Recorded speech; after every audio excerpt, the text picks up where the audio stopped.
Hey Gearheads, and welcome to Garage Talk, a discussion about all things automotive. I'm Cory. And I'm Matt.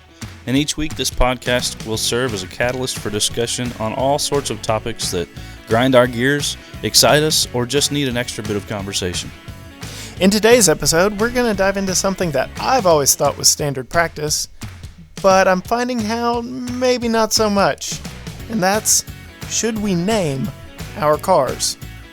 As I mentioned before, Garage Talk is a discussion about all things automotive, and while this podcast will mainly feature our two voices, you can join the conversation online. Like us, follow us, tweet us on Facebook, Instagram, Twitter, all at GT Garage Talk. You can email us your thoughts and opinions at gtgaragetalk@gmail.com or visit our website, gtgaragetalk.com, for more information and to voice your opinions. We'd love to hear from you. Hey, Matt, you know what? Last week, we shared with all our listeners our car history. Everyone knows every car I've ever owned, good, bad, and the ugly. But do you name your vehicles? Do I name my vehicles? And just for a bit of clarification, like my 71 Volkswagen Beetle, right? Or Right. Super Beetle. Right. That's what the manufacturer called it. Right. We're talking about... Like a given name, like it is a person, it is a Right. member of your family. A member of the family, Yes. like naming your dog, Yes, right? The correct. personality of the vehicle comes out. Right. And I can tell you that I have named one vehicle One? from my recollection. Okay, so knowing what I know about your car history, Uh-huh. let's see if I... it's got to be the Beetle, right? It's got to be. It was definitely the Okay. Beetle. And the funny thing is, so my 71 Super Beetle, and I had four or five different Volkswagen Beetles all around the late 60s, early 70s Man, you're time old. frame.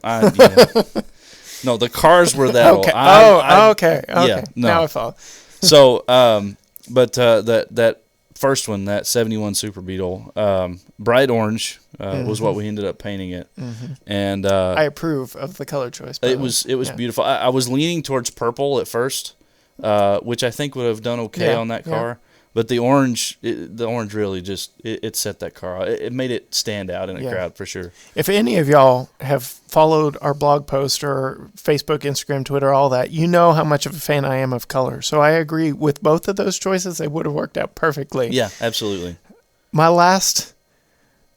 My current vehicle, my last vehicle, both black. My truck, gray. Like, I've got a history of non-color too. but- Bland, yeah. But And then red, other Yes, than that, which yes. is the only other most popular color yes, in the world. Yes. But that's an issue for another day. So Car my names. car names. My first car named, and it was my first car.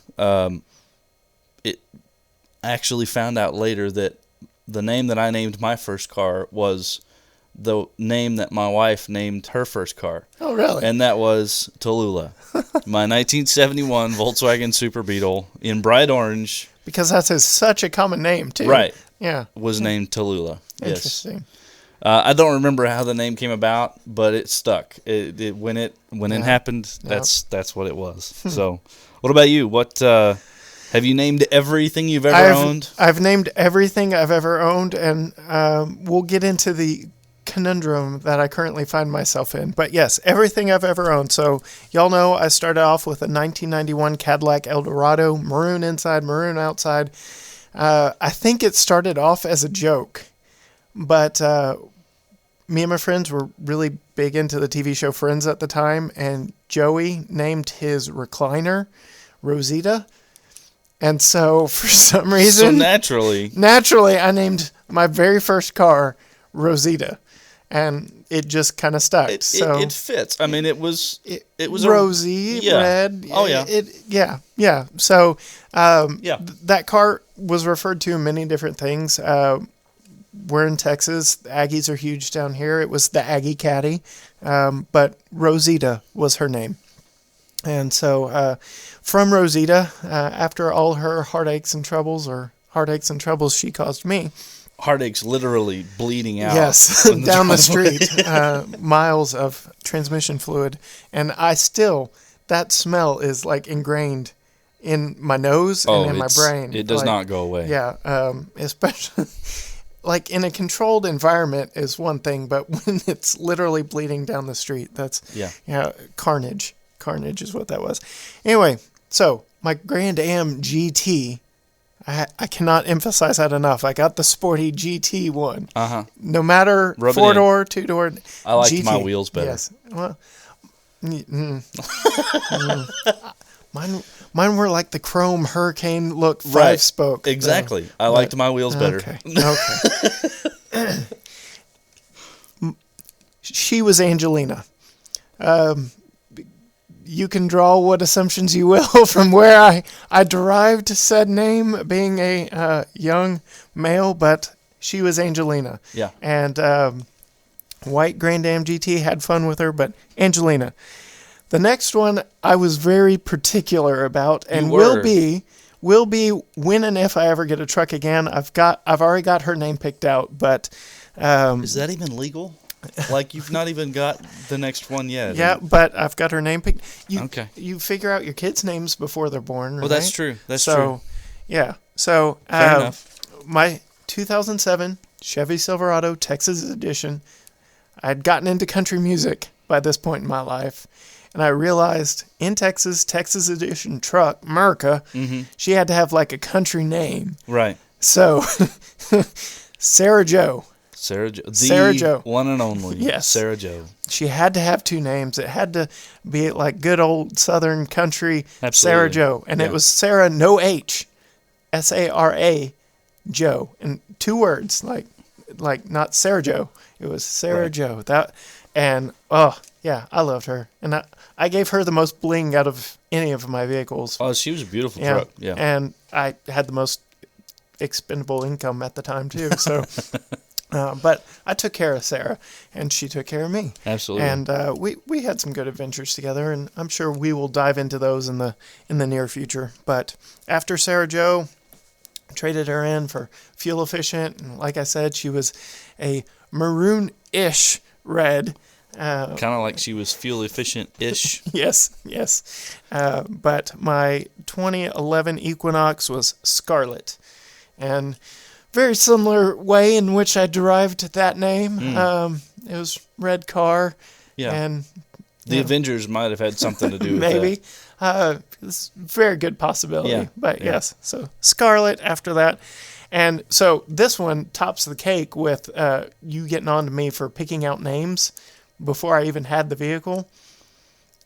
I knew what I was going to name my Camaro from the time, and it's probably why it's such a corny name, but from the time I was 10 years old. So 10-year-old me picked out 25-year-old me's Camaro's car name, and it's Cameron.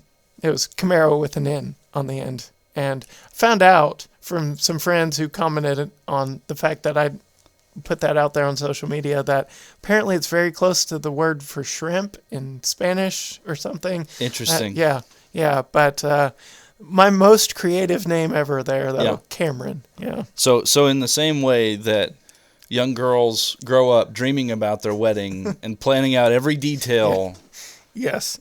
Cory at age 10 was planning the name of my future car. Of the future car. Yes.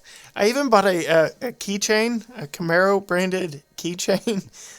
I honestly don't know what happened to it because I never used it. I was saving it. You were saving it for that car. When I got my first Camaro, which I didn't know like if my first Camaro was going to be new, used, at what point in my life I was going to get. You just knew you were getting one. Yes, it was going to happen. Yeah. And I even believe that I was drooling over 91 and 92 specifically year model Camaro Z28s because they had like the raised wing in the back and ground effects. And still had the rectangle headlights too, right? I mean, the car was a rectangle, but well, yes, still had the rectangle headlights. It was before they went to the 4th Gen body style, so the last 2 years of that like 80s blocky American. The mullet car. Yeah, yes. That's where Camaro's earned that reputation. Yeah. But yeah, I don't ever know what happened to that keychain. I never used it. I had several other keychains that I did use when I did drive my Camaro, so that one's interesting. But that was Cameron. And then last but not least, my current vehicle. So I mentioned in the last episode, go to a lot of Texas Rangers games, big Texas baseball fan. That's both sports teams. We can get into that discussion in a later date. It's a car show, Cory. Given everything that's going on right now in the baseball world. It's just a car show. But yes, well, I had to bring it up as to why this car is named what it is. Okay, all right. And so my Cruise is named Nellie. So she's Nellie Cruz. Is that right? Yes. And it's still a she. It's still a she, yes, Right. because in my world, and I've had many an argument about this, and I'd actually like to get your opinions on it. All cars are female. Okay. All cars, like that's a fact. My wife disagrees vehemently with me on that fact, but all cars are female. Well, and I would agree with you to an extent, because and my cousin has named a couple of her vehicles, and I'm around people who have named different rigs of theirs. So I'm not dead set on it having to be a female, and maybe I'm a little sexist when it comes to this, but like for a woman, she can have a male car or truck, and a guy can only have. It is really only females that have really truly challenged me on this stance and pushed the male names for. Yeah. That's interesting. That I would be. You do know the name of the Mustang that you owned, though, right? It was named Charlie. Charlie. And I don't know if that was female Charlie or male Charlie, but yes, that is actually something interesting. So 2 cars. Yes, you've had 2 cars. Well, and I will confess, you did not name that one. I believe it. I did not name that one. Yeah. But I have a dream for my current vehicle. Yeah. We're talking the F-150. The F-150 with the troublesome engine. Yes, which dream step 1 in that dream is to get rid of that terrible modular replace engine. It with an LS1. Yeah, or any of the LS something variants. Different Yes. than the 3-valve 5.4. I have vowed that if something ever happens to that engine, and not for a lack of trying, hoping that something happens to that engine, that there will never be another modular engine under the hood of that truck. So, if I end up selling it and get tired of it at some point, it'll be somebody else's problem. But that truck, I have big aspirations, big dreams for that truck, and so my reservation at this point, because it's not quite what I want it to be. I've done a few mild things to it, leveling kit, bigger wheels, or bigger tires rather, change the wheels. But you're afraid to name her until you really figure out that personality. Until she has stepped in, and see, this would potentially go against your argument of male cars versus female cars. Yeah. With a last name like Thorson, and this is going to be as corny as it sounds. Oh boy. With a last name like Thorson. Oh. No. I would very much like to name this truck Mjolnir. So the Avengers haven't only had an impact on my car names. Right. Okay. Yeah. Nice. And the reason behind that, and the next F-150 that I build, which will be a little more extreme than this one, would be called Stormbreaker. Following in suit with, because I believe automobiles are as much a part of our family as they are a tool. Yeah. Right? Yeah. It is what we use on a daily basis to get from here to there, to go play in the mud, to go roast tires off of. Which I haven't done either of those things in far too long. Forever. Yeah. I drove my truck here today to the studio with mud all over both sides of it. If I did that in the Cruise, it would not end well for Probably me not. or anyone else, and I'd be calling you to bail me out. Yeah. So I did mention I've got the name picked out for my next Silverado. Right. And I specifically at Silverado, if it's any other truck, which I've got my eyes on a few, I'm sure my wife is somewhere rolling her eyes right now, but My next Silverado will be named Cheyenne. It's a beautiful name. It's what Chevy used to name. It was a trim on the Chevy pickup truck in the 70s. And come to find out, I'm not alone in this because I've been on Amazon. I've already put it on my shopping list. I'm going to replace the Silverado badges with Cheyenne badges. And she will be Cheyenne. But of course she will. That's in the future. So we all have dreams, right? Oh, yeah, absolutely. Maybe another 1.4 turbo engine in the future, right? No. Okay. No. All right. I want a V8 so bad. Like, I miss it. I miss the sound. I miss the feeling of the power, to feel the lumpiness of the idle underneath your foot. Like, I need another V8 in my life, like you wouldn't believe. And I blame my wife for making me want a pickup truck again, because honestly, if it weren't for her reining me back on spending, I probably would have already bought a Jeep Wrangler. So I would have had a V6, 2 more cylinders, but yeah. So a little closer to being what you. So okay, you brought this up, and the engines and the 1.4 and things like that. Have you noticed? Let me get over here to the. I believe it's under packages.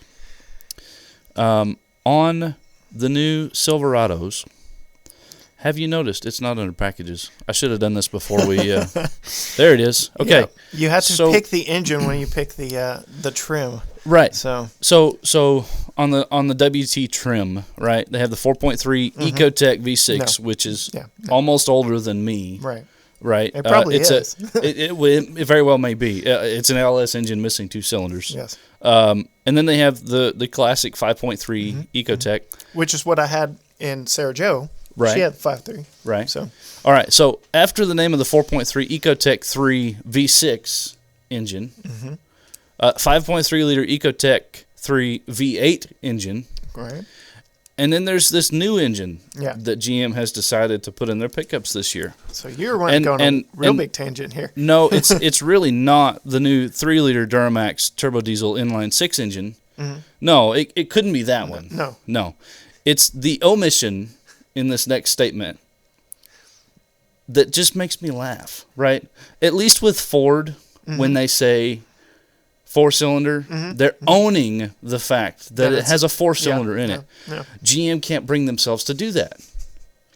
In the options for the LTs, and you can get them in most of the trims based on what I see here, there is a 2.7-liter turbo engine. It's just turbo. We're not going to discuss the fact that there's 2 cylinders missing. It's 2.7, right? 2.7 turbo engine. Turbo engine, yes. Okay. Yeah. Well, we can have a whole episode about what engine belongs under the hood of an American full-size pickup.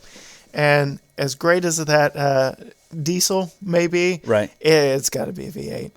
It's got to be that rumble, and you got to be able to put an exhaust on it that actually make it sound good. Well, and being a Ford guy, and we'll shorten this tangent. But being a Ford guy and the new Raptor when it came out, that hurt me. I'm Chevy diehard, and I'm like, what are they doing? Right.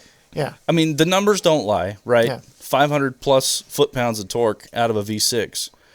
But it's a V6. Ford is milking that EcoBoost engine as much as FCA is there currently. Chrysler absolutely. is milking the Hellcat engine. Yeah. Like, no doubt. Hellcat all the things, Ecotec all the things. Right. Yeah. But, yeah. So that is definitely something I'm going to take notes on. We're talking engines coming up very soon. Let's do it. But in our show about car names, you specified when we were beginning this conversation, naming it as if you would name a pet or a child or whatever. But there's this whole other topic about car names that we can dive into, and has a whole lot more voice on the internet from what I can see, and passionate people on both sides. And there are reasons why automakers do what they do.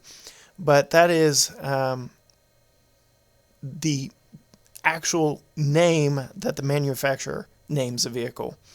And I will tread into this lightly. You've already hinted at it on social media on one of our very own posts, one of the first ones we've done. But there's this trend now in resurrecting old car names and putting them on non-traditional, basically it's not what they were. I'd say it started with the Dodge Charger. Oh my! Coming on a four-door Right. family hauler, Right. that like nobody in their right mind would have said, yeah, call that a Charger, Right. because that's not what it was in the 70s. That was sacrilege, but now it's accepted. And quickly thereafter, Yeah. the Dart Yeah. and the Challenger. And Yeah. I mean, FCA is probably the worst at this, on bringing back those names. Well, I'm glad you're giving that the title of worst to FCA, because we've got some car names here that. Oh, don't get me wrong. I mean, Ford and GM both have their equal input Yes. on all of this. But no, I do think that FCA is probably the one that has used this the most often. Yep. On bringing back or resurrecting names on different vehicles. Well, my business mind, I use terms like brand equity and marketability and stuff Absolutely. like that. And so that's 100% what the car companies are doing. They're trying to play on nostalgia, resurrect something that may or may not be there. And in the case of the present day Charger, I think they've got it, especially, the aforementioned Hellcat engine. Absolutely. You're not going to find a car guy that doesn't drool over a Hellcat Charger. Oh, absolutely. 2 or 4-door, be darned.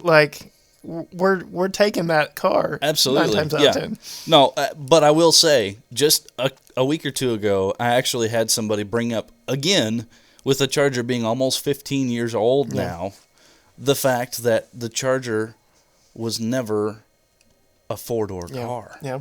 So, until they resurrected the name.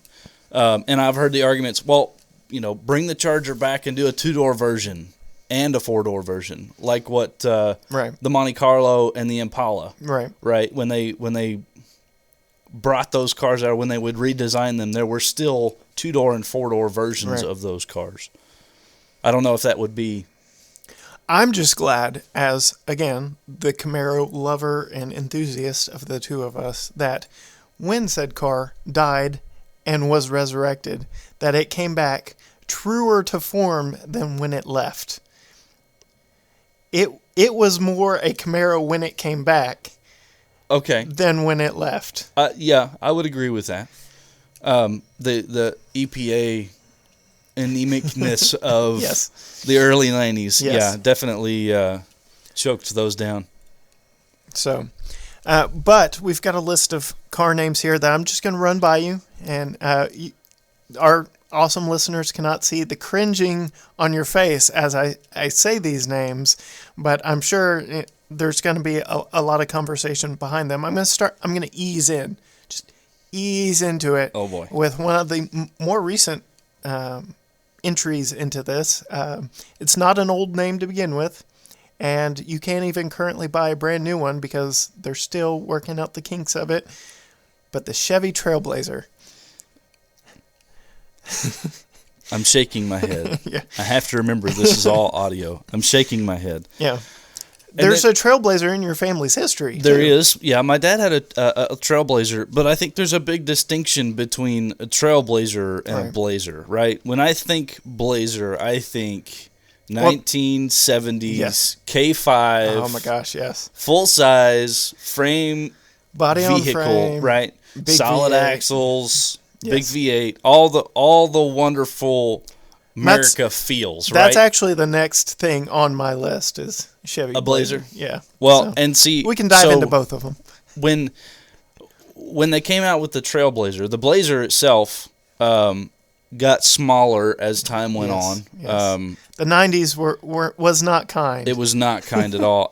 Actually, and that brings to mind the fact that there were actually 2 Blazers in my family. Yeah. One was a 94 S10 Blazer, 2-door, two-tone blue, beautiful little. It had the terrible 2.7 V6 from the end, and it was an automatic. So it was all the wrong thing. So, but it was a fun little truck. But again, it was body on chassis construction. There was still some roots there to the Blazer name. Yeah, very truckish. But what we have now is very much not a truck by any means. No. If you were to take it off-road, it would be about as devastating as me taking my Chevy Cruze. Just about, yeah. It's got maybe a couple more inches of ground clearance just because it's a lifted CUV, right, if you want to call it that, crossover. Oh, yeah. I don't even think I could call it a sport utility vehicle. It's sporty-ish. I mean, everybody talks about how it looks like a Camaro if it were an SUV, so it is. Oh, I hadn't heard that argument. It is sporty. That's terrible. Oh my goodness, that's terrible. So you don't like it regardless of the name? I don't. Well, and I'm sure we'll have a future episode on SUVs and CUVs. We absolutely and will.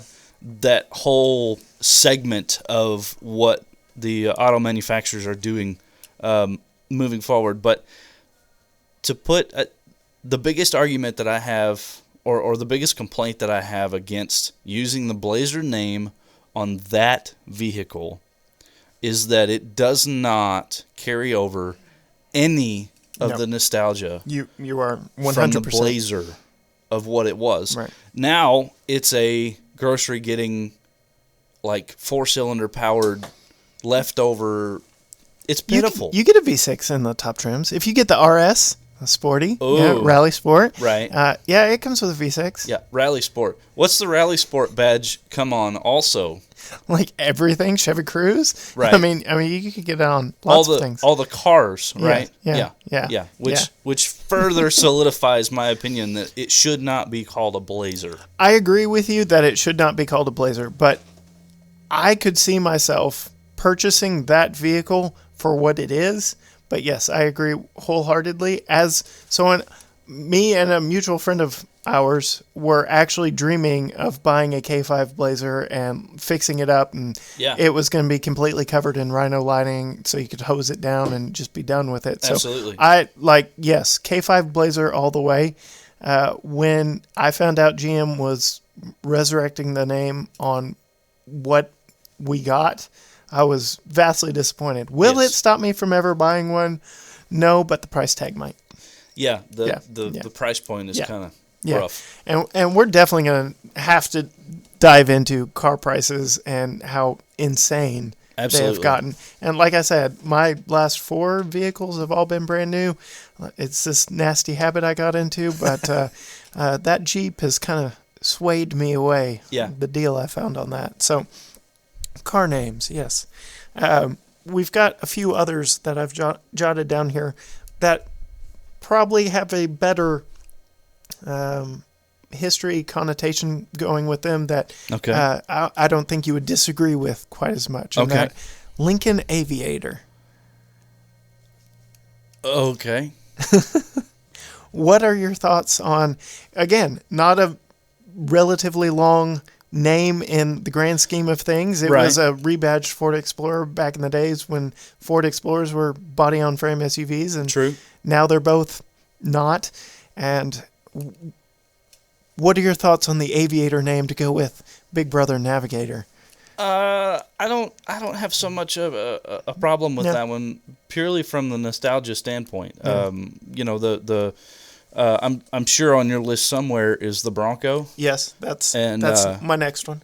So go ahead and jump right in. We could probably spend 3 or 4 episodes talking about the Bronco and how right Ford has gotten in a Ford branded hoodie. Absolutely, how right Ford. We haven't seen it yet. We actually don't know yet. All we know is rumors. How right we hope that Ford is getting this. Yes. Compared to the cop-outs from GM. FCA has had the Wrangler for decades. Yes.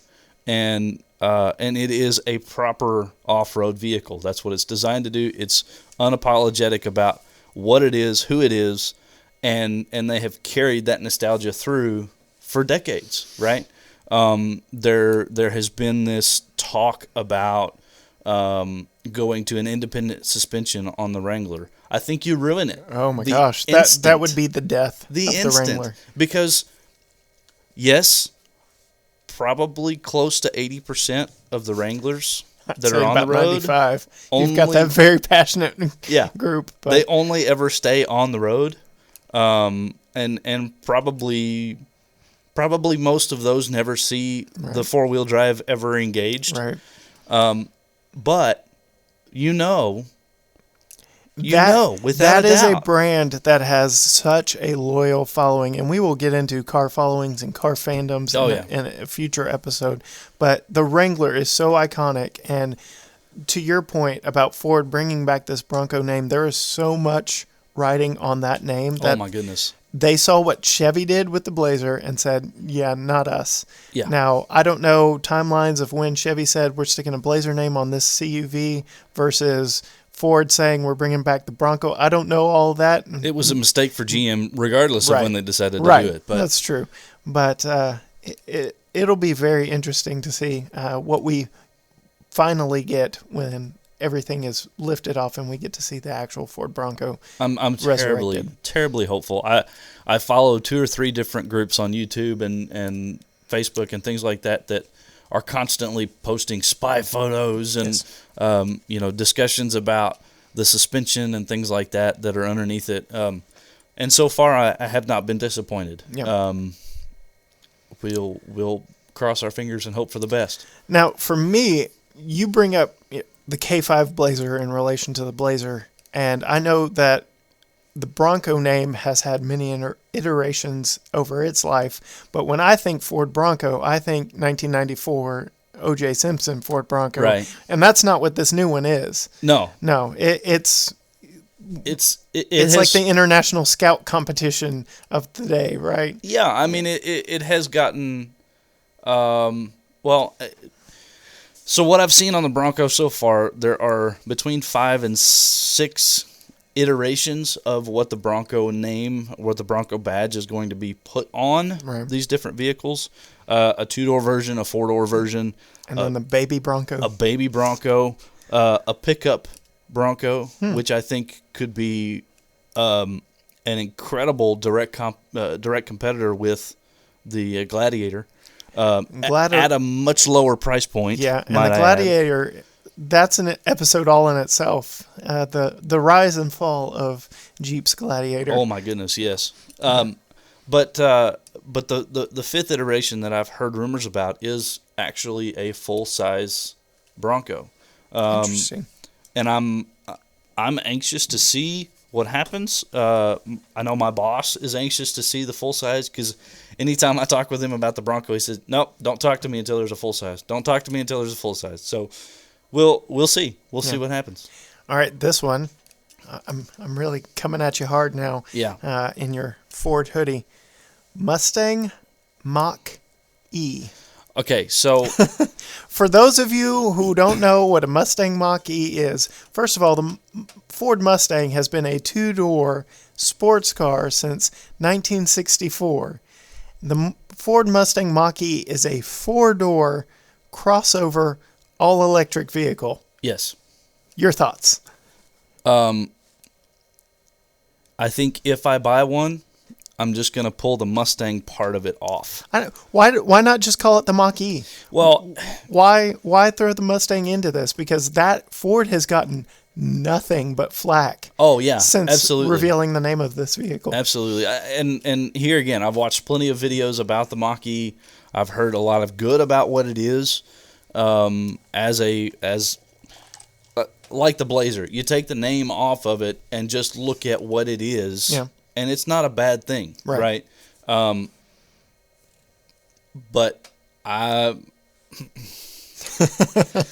this Mustang part of it, I understand to an extent why Ford decided to do it. It's all about that brand equity. It's all about the brand equity. But how badly are they going to hurt themselves by branding something like that, by branding an SUV a Mustang? Because when this originally came out, or when the discussion began, about an all-electric Mustang, I was thinking, awesome. Yeah. Right? This is going to be... What you can accomplish with electric is amazing. It's incredible. So I'm thinking, okay, all right, so we're going to have a Tesla-ish, low-mounted battery. So we've got super low center of gravity. It'll be rear-wheel drive. Maybe they'll throw an all-wheel drive option in there, right? It wouldn't have to be anything crazy. 300, 400 horsepower, right? Oh yeah, just nothing to sneeze at. Nothing crazy. So, but to do something simple like that, and still leave it in a Mustang body, yeah, a Mustang platform, I would have been much more okay with that. Yeah. Right. When the 2.4, 2.7 EcoBoost 4-cylinder was originally put in the Mustang, sacrilege. There were all kinds of issues raised, all kinds of fandom, pandemonium about how dare you put a 4-cylinder. You had Camaro guys like me over here laughing. Right, absolutely. Then Chevy went and did the same thing. So, but Chevy cops out and won't even put on their website that it's actually a 4-cylinder, right? So branding, marketing, it's all in marketing. It's a cop out. So I was kind of okay with it because it makes the car the 4-cylinder makes the car a little more universally accepted, right? The Europeans prefer the turbo 4-cylinders. There's a lot of turbo 4-cylinders coming out of the East. European civility finding its way into American muscle. Exactly. And so to an extent, I was okay with it. And they're still offering a monster of the 302 variant, right? And several variants of that engine since. But this is a step too far, maybe. Yeah.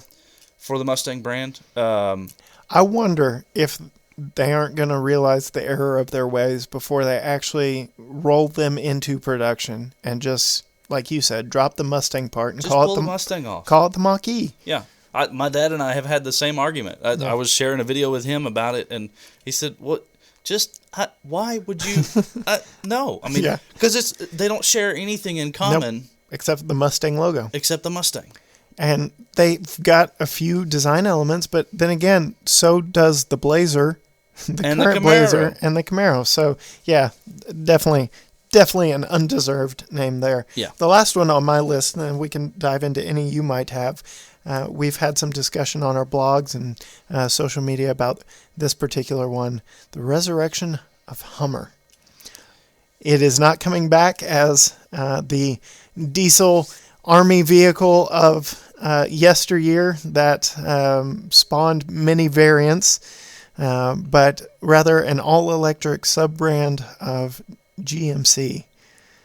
All of those spin-offs, by the way, were steadily worse than the previous. I liked the H3. I think the H3 had better legs to it than the H2 ever did, and especially the H3T. Yeah, that one actually made sense, but unfortunately it came along way too late to make any difference. Yeah. I would actually like to hear your opinion on this rig because being the GM guy, being a little more on the cutting edge of the technological aspects of what electric could mean. Yeah. I would love to hear how you feel about the new Hummer. So, first thoughts is I'm 100% excited to see Hummer come back. It absolutely is not what it was when it went away. It's not like what I said, the Camaro, when it went away and came back, it came back more itself. Yeah. Granted, at this point, here we are recording on February 15th of 2020. Nothing has been officially released yet except one teaser image that you can barely tell and some absurd specs that everyone agrees is a misleading marketing tool. 11,000 foot-pounds 11,500. Oh, excuse me. Yes. 11,500 foot-pounds of torque. But knowing what is capable with electric vehicles nowadays, And knowing where the industry is going with electric vehicles, I am interested. Given that it's only strong branded competition that we know of right now is the Tesla Cybertruck, and we know what that thing looks like. I think there is a strong case that can be made for the longevity of this Hummer sub-brand. But only time will tell. We don't have enough to go on with that one teaser image, and every car outlet you and I both follow have their own drawings and renderings of what they think the side profile looks like. Oh yeah. And some are more laughable than others. This one, the one I think Motor Trend or Road and Track shared this one out, and it looks like. We'll have to put a picture in show notes or something for all you listeners to see. I like the grill, right? That was the release, right? This big bar of light that lights up the Hummer grill, right? Very they definitely got looking. The iconic Hummer look going. Yeah, but a very modern remix of that, and I do appreciate that. But then they slapped that on the front of this just a regular GMC 2500 Sierra. Yeah, it's pitiful. And then they put the 20-year-old chrome Hummer wheels on this thing too. From the H2. Oh my goodness. We can only pray that is not what the General has in store for us. We will just have to wait and see. But do you have any car names, retro nostalgia come back at us to throw my way? Or did I steal your thunder with Hummer? I think, well, no, not the Hummer one. I had Bronco and the Blazer written down both, and how drastic those are in difference, or supposed drastic differences there are there. One can still hope that the Bronco... I'll add this to it. The reason that I believe Ford has taken so dadgum long to release the Bronco is because they want to make sure it's right. Yeah. Right? I don't fault them for that. I don't either. It's irritating. Yes. But I don't fault them for it. When you have competition and a heritage like the Wrangler, you have to do it right, and you have to do it right the first time. And I think Ford has been very smart about how they have released the new technologies and things. The Raptor is a perfect example of that, F-150 Raptor, and the revisions that have come since. Right, the first one was a mildly beefed up platform from the F-150, longer travel suspension, bigger wheels and tires, things like that, and that monster 420 horsepower 6.2 liter V8. Yep. Right, and then GM just completely sidestepped Ford altogether and said, nope, we're not going to directly compete with that. We're going to bring back, and maybe this is some nostalgia to the names, we're going to bring back the ZR2 badge, which in its own right is a wonderful vehicle. It is, but it is not, it is such a cop-out for direct competition with the Raptor. It just General Motors fanboy over here. I just want to say, every time anyone from General Motors is interviewed on camera about a Raptor fighter, they smile with this sly little, you don't know what we're working on look, and say, stay tuned. So I am holding out hope. I laugh at every video and review that call the Silverado Trail Boss a Raptor fighter. It's not. It's a Rebel fighter. That's right. And the Rebel is not a Raptor fighter either. Like it's in between just a Z71 package and something crazy. Like that is not what the Trail Boss is. Again, it's marketing. And there's been aftermarket variants of both the Ram 1500 and the Silverado 1500. And I would take. I don't know that I'd buy. I'd take one of those in a heartbeat. The Reaper, is probably a little more extreme, and then the Ram Runner, which is FCA's supposed competition. The T-Rex, we haven't talked. We're talking about something else entirely here, but there is rumor that the T-Rex is coming to defeat and dethrone the Raptor. That's what they're saying. I've seen test mules, so we'll see. But Yeah. I will say we're running out of time on this particular topic, but we would love to hear what your thoughts and opinions are and to hear from you. So be sure to voice your opinions. We're on social media, Facebook, Instagram, Twitter, all at GT Garage Talk. And you can visit our website, gtgaragetalk.com. You can shoot us an email with your thoughts and opinions. We'd love to hear from you. Our email is gtgaragetalk@gmail.com. What are your thoughts on historic names being resurrected? What do you think of the new Bronco, the new Blazer? Where does your head go when you hear those names? Also, we just want to throw a quick shout out to next week's episode. Be sure to tune in on Friday. We will be discussing all our favorite and maybe least favorite trends that have seeped into the automotive world as of recently. So be sure and check out next week's episode. But until then, bye.